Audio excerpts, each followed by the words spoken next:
ਪੁੱਛੇਂਗੀ ਅਟਕੀ ਨੂੰ ਕਹਿੰਦੇ ਜਿੱਥੇ ਜਾ ਕੇ ਪੁੱਛੇਂਗੀ ਨਾਮ ਸਾਡਾ ਹੂਰ ਇੱਕ ਮਾਈਂਡ ਬੱਲੀਏ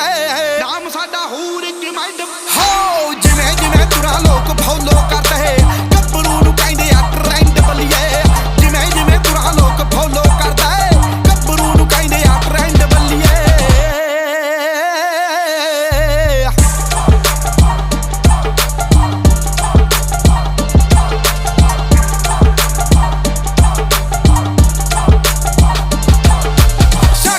ਸਾਡਾ ਰੰਗ ਰੂਪ ਖਾਸ ਨਾ ਕਾਂ ਵੀ ਲੜਾਂ ਦੇ ਸੀਨੇ ਜਾਵਾਂ ਜੱਜ ਬੱਲੀਏ ਸਿੱਧਾ ਸਾਦਾ ਸੌ ਤੇ ਸ਼ਰੀਫ ਮੁੱਢ ਤੋਂ ਸ਼ੌਂਕ ਦਿੰਦੇ